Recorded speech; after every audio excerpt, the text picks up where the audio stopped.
Saludos a todos, te habla tu hermano Ricky John, bienvenido al canal de Logos Disciple. Y esta es una nueva serie que quiero introducir para ver si tiene alguna acogida, si tiene algún interés. Así que les voy a pedir por favor que vean este video y me den sus comentarios, sus insumos, si es de provecho o no para seguir con esta serie.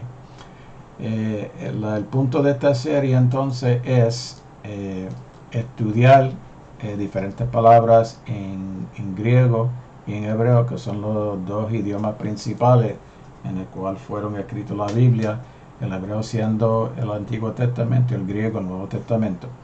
Así que vamos a de inmediato ver la palabra que vamos a estudiar hoy. Está relacionado con el estudio que estoy haciendo de Romano, porque es una palabra que San Pablo usa mucho más que cualquier otro en el Nuevo Testamento, ¿verdad? Y vamos a ver si le podemos, esto no es un estudio exhaustivo, esto es para abrirle el apetito y quizá aclarar alguna duda o quizá provocar más dudas. No sé cómo van a reaccionar a esto. Así que vamos entonces a dar una breve introducción al tema, ¿verdad? Y la palabra es sarx, que es en griego carne, está traducido carne. En español sería S-A-R-X, ¿verdad? Entonces, pues, como puede haber alguna confusión en cuanto a la teología de Pablo en la forma que él usa esta palabra, para poder entender la palabra hay que revisar su uso real, aunque sea brevemente, y esto va a ser bien breve, porque créeme, esto se podría hablar 2 horas fácil respecto a esta palabra, buscando toda la cita, ¿verdad? Aquí se hace evidente que el uso puede establecerse en una especie de espectro, o sea, de un extremo a otro extremo y un punto medio, es lo que quiere decir, ¿verdad? Esto es vivo sin editar. Así que les pido disculpas porque tengo que estar manejando aquí. Ok, here we go. En un extremo del espectro hay de hecho un uso más o menos neutral. O sea, quiere decir neutral que no es ni bueno ni malo, que denota el cuerpo físico o relación física o parentesco sin ninguna connotación negativa. Porque si estamos refiriendo al cuerpo, una relación física, un parentesco, pues realmente no necesariamente tiene que ser ni negativo ni positivo. Sería neutral. Aún con referencia primaria a lo físico, Sarx abarca el pensamiento hebraico de debilidad. Y no voy a buscar la cita, porque si me pongo a buscar la cita, este video se extiende y la idea es que lo vean. Ahí está la cita para que después tú mismo puedes repasarlo y buscarlo, ¿verdad? Sarx no puede heredar, o sea, la carne no puede heredar el reino de Dios porque es perecedero, inmortal. Es en 1 Corintios 15:50, en el capítulo donde Pablo está hablando de la resurrección, ¿verdad? De los creyentes y el cuerpo glorificado que tendremos, ¿verdad? Es mortal, 2 Corintios 4:11, sujeto a la aflicción y el cansancio, ¿verdad? Ahí estamos refiriéndonos al cuerpo físico, ¿verdad? La debilidad de la carne, Gálatas 4, 13 al 14. En algunos pasajes, este sentido de debilidad adquiere un matiz adicional de insuficiencia en contraste con un reino o modo de ser superior. O sea, si lo vamos a contrastar con Dios, por ejemplo, pues obviamente Dios es muy superior a lo que es carne y sangre, porque carne y sangre sería debilidad en contra de todo lo que es fuerte y todo lo que es poderoso, que es Dios. Y la referencia sería Gálatas 1:16.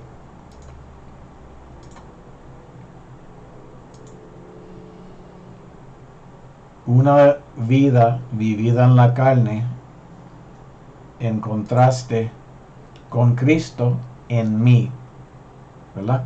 Pablo dice que Cristo vive en mí y Cristo vive en cada uno de los creyentes, pero Cristo vive ¿dónde? Dentro de nuestro cuerpo físico. El aguijón en la carne, subrayando la debilidad humana en contraste con el poder de Dios. 2 Corintios 12, 7 y 9, donde Pablo habla de que para que él no se enalteciere por las revelaciones que él había recibido de parte de Dios, que Dios le dio un aguijón en la carne, ¿verdad? Algo que causaba mucho dolor, y él había pedido en 3 ocasiones que Dios le quitara ese aguijón, pero el Señor le dijo que no. ¿Por qué? Porque el poder de Dios se perfecciona en nuestra debilidad. So, era una manera de que Pablo no se enalteciera y no se le fuera los humos a la cabeza por haber tenido tantas victorias y tantas revelaciones. Una manera de mantener la carne bajo control. O más claramente, la vida en la carne contrasta con estar con Cristo, que es mucho mejor. Eso está en Filipenses 1, 22, 23, cuando Pablo está escribiendo a los Filipenses y él piensa que él está cercano, ¿verdad?, a partir de este mundo. Entonces, por un lado, él quiere estar con los hermanos porque sabe que estando con ellos, él lo puede seguir pastoreando, le puede seguir enseñando, animando, ¿verdad? Pero por otro lado, él dice, estar con Cristo es mucho mejor, ¿verdad? En otros pasajes, esta debilidad adquiere una connotación moral. Entonces, aquí estamos hablando de lo que es bien y lo que es mal. Es precisamente como Sarx que nadie es justificado ante Dios. Si has seguido el estudio de Romanos, vimos eso en Romanos 3:20, pero también está en Gálatas 2:16.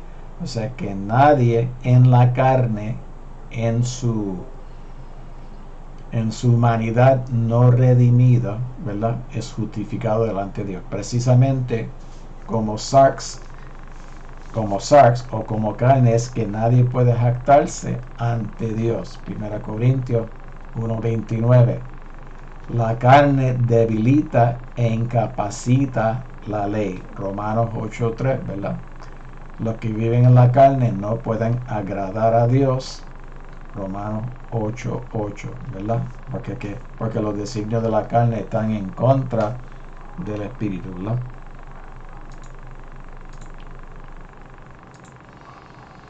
Sarx entonces es la esfera de las operaciones del pecado, porque mientras estábamos en la carne, las pasiones caminosas que eran por la ley obraban en nuestro miembro. Romanos 7:5.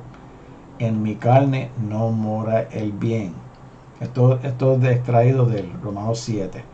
Yo mismo con la mente sirvo a la ley de Dios, mas con la carne a la ley del pecado. Romanos 7:25.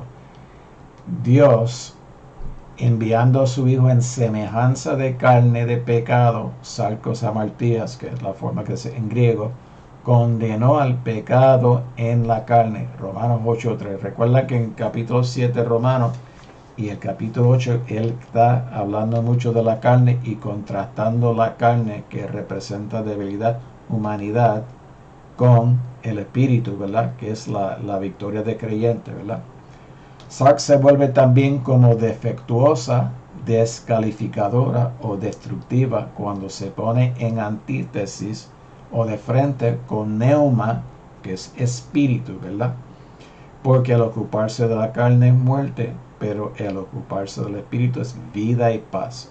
Romanos 8:6. Habiendo comenzado por el espíritu, ahora vais a acabar con la carne. Gálatas 3:3. Eso era con creyentes que se habían convertido, habían escuchado el evangelio y después querían regresar a la ley, al judaísmo pleno, ¿verdad? Después que habían sido librados de la ley. Andad en el espíritu y no satisfagáis los deseos de la carne. Entonces, ahí en Gálatas 5:19-23 es donde hace una lista de los vicios sociales, o sea, de los frutos de la carne versus el fruto del espíritu, ¿verdad? Un capítulo bien conocido, ¿verdad? El sarx mismo se puede caracterizar, la carne misma se puede caracterizar como una fuente de corrupción y hostilidad hacia Dios, por cuanto los designios de la carne son enemistad contra Dios. Romanos 8:7. No proveáis para los deseos de la carne. Romanos 13:14. Los que son de Cristo han crucificado a la carne con sus pasiones y deseos. Gálatas 5:24. Porque el que siembra para su carne segará corrupción. Gálatas 6:8. Recordarán que Cristo dijo: el que quiere seguir en pos de mí, niégase a sí mismo, toma su cruz y sígame. Es crucificar el yo. No menos interesante la forma en que la frase katasalka, según la carne, refleja el mismo espectro. En un extremo puede denotar simplemente parentesco físico. Israel katasalka, o Israel según la carne, 1 Corintios 10:18. Pero también se presta a contrastar con una relación considerada más significativa: Jesús, hijo de David, katasalka, según la carne, pero hijo de Dios en el poder, kataneuma, según el Espíritu. Romanos 3:4, ¿verdad? Y tú puedes también buscar 9:5. Abraham, como nuestro antepasado, katasalka, según la carne, en contraste implícito con Abraham como padre de todos los que creen, ¿verdad? Romanos 4:1, cuando estuvimos estudiando ese capítulo. Y más tarde, katasalka, según la carne, denota la relación del esclavo con su amo terrenal en contraposición a la relación más celestial con su amo celestial, ¿verdad? En su discusión más completa de la relación entre la carne y el pecado, que se encuentra en Romanos 7:8, Pablo deja dos cosas muy claras. Una es que el yo pecador, yo mismo, el ego, soy carnal, sarkinos. 7:14, yo mismo con mi mente sirvo a la ley de Dios y con mi carne a la ley del pecado. La lucha entre la carne, ¿verdad?, y el espíritu. En otras palabras, la carne no es algo separable de la persona, como tampoco lo es la mente o el cuerpo, porque bíblicamente no hay separación. Hay cuerpo, alma y espíritu, define humanidad. La otra cosa es que el verdadero culpable no es ni la ley ni el yo, sino el pecado. Cuando estuvimos hablando que si la ley causaba la muerte, no, es el pecado que causa la muerte, porque la ley es santa, porque viene de parte de Dios. El problema con la carne no es que sea pecaminosa en sí misma, sino que es vulnerable a las tentaciones del pecado, porque de la carne es donde salen los deseos, ¿verdad? La concupiscencia. La carne, podríamos decir, es como el yo que desea, que quiere ser satisfecho, ¿verdad? Es la necesidad demasiado humana, carnal, de satisfacer los apetitos, la que deja al individuo expuesto a las artimañas del pecado. Porque el que anda en la carne busca las cosas de aquí abajo, ¿verdad? El que está en el espíritu busca las cosas de arriba. Es la interacción entre la ley y la carne lo que debilita e inhabilita la ley. O sea que la ley usó la debilidad de la carne para hacer que los hombres pecaran. No porque la carne sea concebida como un principio malicioso u hostil, sino simplemente porque la carne es inadecuada para la tarea. Para Pablo, la carne no era ni espiritual ni pecaminosa. El término simplemente indica y caracteriza la debilidad de la humanidad constituida como carne y siempre vulnerable a la manipulación de sus deseos y necesidades como carne. Y ahí quedamos entonces. Espero que esto haya sido de bendición.